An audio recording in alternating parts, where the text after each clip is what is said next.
Did you know that Africa was mapped with remarkable accuracy centuries before Europeans arrived?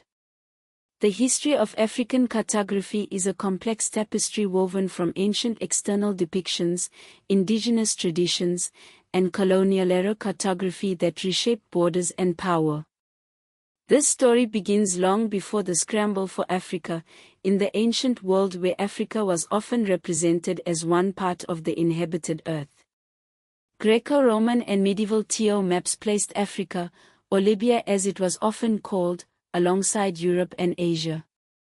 These early maps were more symbolic than accurate, reflecting the limited knowledge of the time. But Africa's depiction began to change dramatically in the 12th century with the Tabula Rogeriana, created by the Arab geographer Muhammad al-Idrisi in 1154. This map, considered the most accurate of its kind for 3 centuries, included detailed representations of Africa, the Indian Ocean, and parts of the known East. Fast forward to the 15th century, and the Fra Mauro map of 1459 marked another leap in accuracy, showing Africa in greater detail than ever before.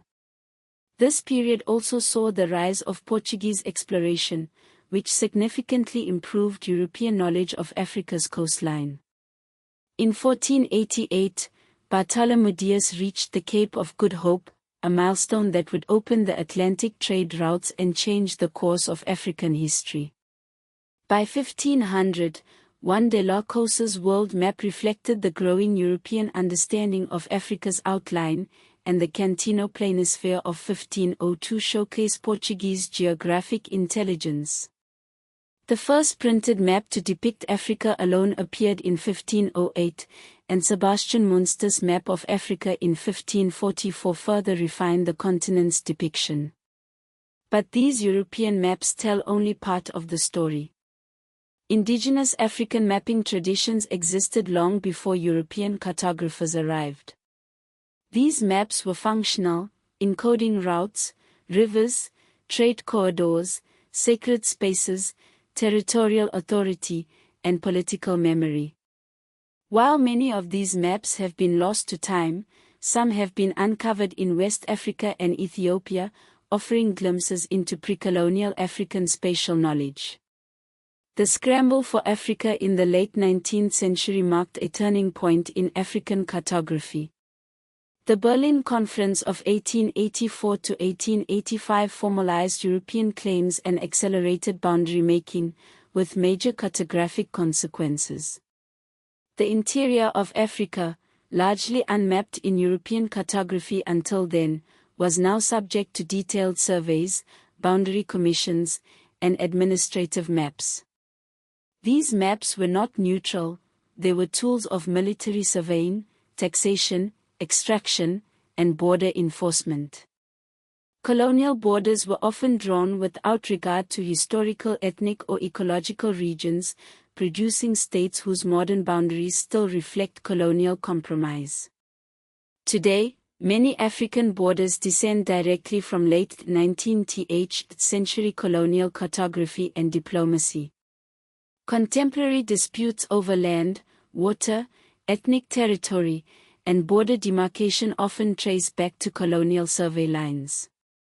But the recovery and study of indigenous mapping traditions is part of broader efforts in modern African historiography to center African agency. Modern GIS, satellite mapping, and digital cartography are increasingly used by African governments, researchers, and communities to address urban growth, migration, conservation, land rights, and infrastructure planning. This is a present-day continuation of map-making as governance, but with African institutions increasingly controlling the tools. Museums, archives, and universities in Africa and Europe now treat old maps as evidence for historical ecology, trade networks, and state formation, not just exploration history. The phrase first map of Africa is contested because it depends on what counts as a map and whether one means the first surviving map of Africa as a separate continent or the first known representation of African spaces at all.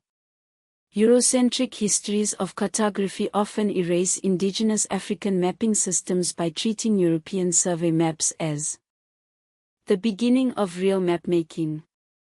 Some colonial maps were designed to make territories look administratively legible even when local sovereignty, migration patterns, and customary land use were far more complex. This is one reason colonial borders remain politically sensitive today. There is also an archival imbalance. The maps most often reproduced in textbooks are usually European, printed, and preserved in colonial archives, while many African mapping traditions were materially fragile, local, or oral, making them easier to overlook in official histories. The claim that Africa was only accurately mapped in the 19th century can be misleading. It is true for many interior regions on European maps, but it ignores the fact that African and Afro-Islamic knowledge networks had long mapped key routes, coasts, and urban centers. The history of African cartography shows how geographic knowledge and political power developed together.